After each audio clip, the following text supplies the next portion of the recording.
Welcome back. Find a comfortable position. Close your eyes if you'd like. Tonight, we travel back almost 2,000 years to a world of dusty roads and iron sandals, to the vast and powerful Roman Empire. You are not a general tonight. You are not a senator sitting in marble halls. Tonight, you are a common soldier, a Miles, that is what they called you. A Roman soldier, walking the edges of the known world. And as we begin this journey together, let your breathing slow. Let your body sink into wherever you are resting. Because the story of the Roman soldier is not a story of glory. It is a story of exhaustion, of blisters, and hunger, and loneliness. A story that will carry you gently into sleep. To become a Roman soldier, you had to be a citizen, a free man of the Roman world. You walked to the recruiting officer, nervous, perhaps hungry. He looked at your hands, your teeth, your eyes, like a farmer inspecting an ox at the market. If you passed, you signed away 25 years of your life. 25 years. Think about that for a moment. 25 long years of service to Rome. You were given a number, assigned to a legion, and then the training began. Every single morning, before the sun had fully risen, you were made to march. Not a gentle walk, but a full military march. 20 miles, carrying everything you owned. Your armor, your weapons, your cooking pot, your tent stakes. All of it on your back. Roman soldiers were sometimes called Marius's mules because of how much they were forced to carry. In the afternoon, you trained with weapons, heavy wooden swords, twice the weight of real ones. You stabbed at wooden posts, again and again, until your arms ached and your shoulders burned. And when training was done, you did not rest. You built the camp, every night, in every location.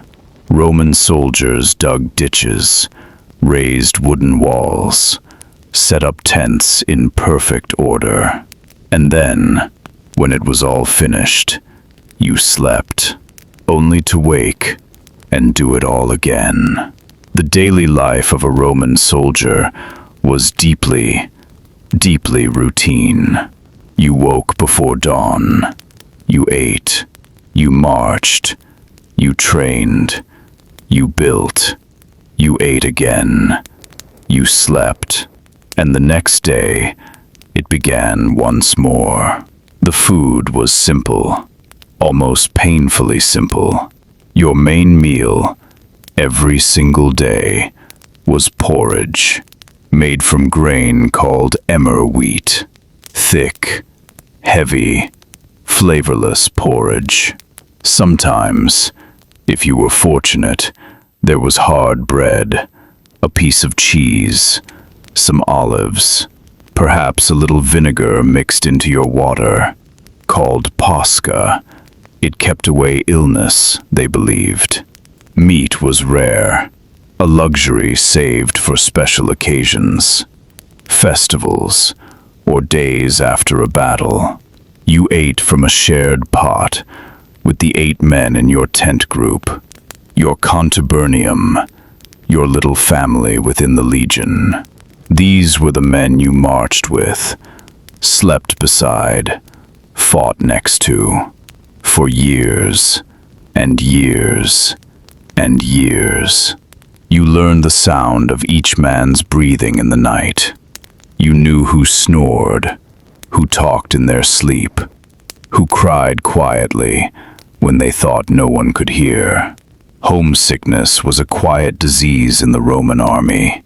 It spread slowly and never fully healed. When orders came to march to a new territory, the entire legion moved.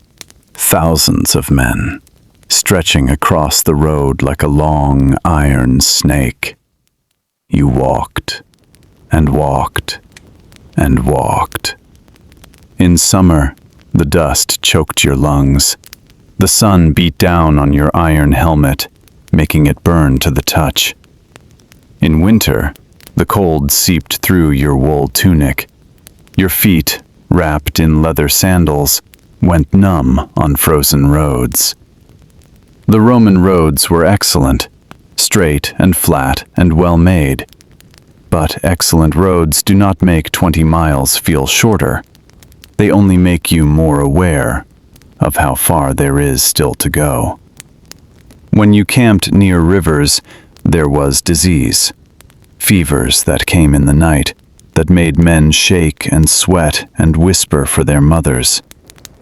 Many soldiers died not in battle, but in their tents, from illness, from infected wounds, from bad water.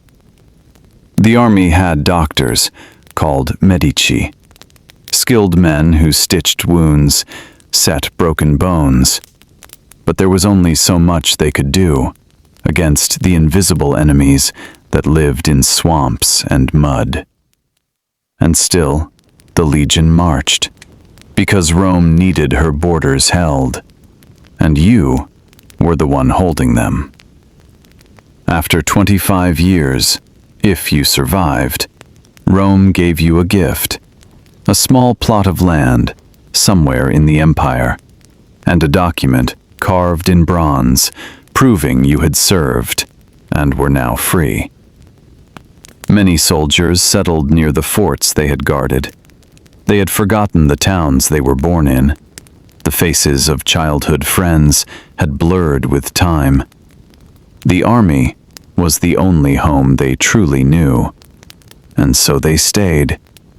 Old soldiers, sitting in the afternoon sun, watching younger men march out through the gates, just as they once had, full of fear and hunger and quiet determination.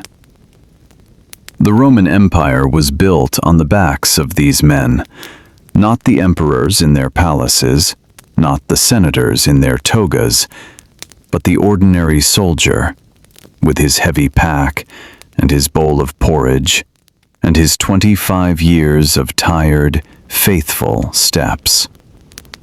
So tonight, as you drift toward sleep, think of those dusty roads, those long marches fading into the distance, the sound of thousands of sandals growing quieter and quieter and quieter still. Let the ancient world grow soft around you.